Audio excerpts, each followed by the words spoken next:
All right, in our final matchup of the tournament, we have number 3 seeded Activision versus number 2 seeded Apple. And in what I think is going to be one of the most interesting battles of the tournament, you have the battle of cult followings. Who's going to be the biggest? Who's going to back their cult? You know, the Mac or the iPhone, or Guitar Hero Worlds of Warcraft. You know, which legion's going to come to the table and take the other one down? It's a very interesting matchup, and I have to say that on the surface, I think I saw this one playing out this way, and I still don't know really what to think about the matchup. It's an interesting one. Apple is a company that's, it's a big question with them. They're either at the top of a bell curve, and there's a long way down to the bottom, or like we used with the example last week of Google, and I still feel this way about them, is they're at like Everest Base Camp. They've made a long, hard climb to get to a great position, but they've still got a lot to go and a lot of potential left. And it's going to be interesting to see how if people feel that way about Apple, or if people feel like, you know, Steve Jobs is potentially on the way out. You know, they've rode such a high for the last while. Is really what is the upside for them?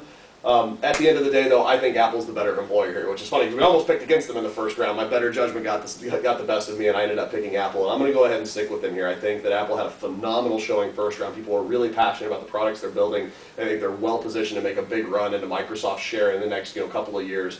I think this one goes Apple. Well, I want to give you guys a perfect example. We did a lot of kind of marketing and telling people about these specific matchups on Twitter. Twitter themselves came out, not to name names, but said, go with Activision. These guys are solid. These guys have been known as like the godfathers of gaming for 20 years. I don't even know how long at this point. They've made so many classics. They're so hot. They made so many good acquisitions. There's still more yet to come. With Activision, I think you could absolutely say they're still climbing the mountain. There's still plenty of mountain to be climbed. They're doing solid things. There's new Guitar Heroes coming out. With Blizzard, there's new Worlds of Warcraft, StarCraft, Diablo. I think Activision has a huge amount of success still to be gained. I think Apple is floating right now on a cloud because of the iPhone, because of their kind of cool hip trend right now. But I think Activision's gonna put them in their place. I mean, I give a ton of respect to both these companies, but I got to go with Activision. In my mind, I see 1 year out, 6 months out, 10 years out. I see them still being at the top of their game. I don't know if Apple will be there anymore.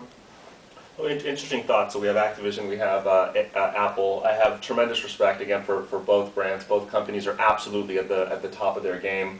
Like I said, both companies have tremendous cult followings. They've actually developed industries in their own right. Yeah. Both are top employers. Both wonderful to have on their resume. But I'm going to break this one down from an actual who would make a top employer perspective. Whereas I think Apple would be an amazing company to work for. I always question the what do you do after Apple. And maybe people do legitimately go to work for Apple to retire there. I've seen a lot of people that work for the company for 10, 15, 20 years and so on and so forth. But the technology they build tends to be so proprietary and so their own that I just don't know what you would do after that. Activision, on the other hand, is staple in gaming. Like you said, they're the #1 brand in gaming. Gaming is a legitimate industry. There are a lot of other companies that you could potentially go to work for beyond Activision. I like the stamp that Activision puts on your resume. It's a validity of you're good. It's almost like that golden ticket, and that's why I'm going to in this round I'm going to back Activision.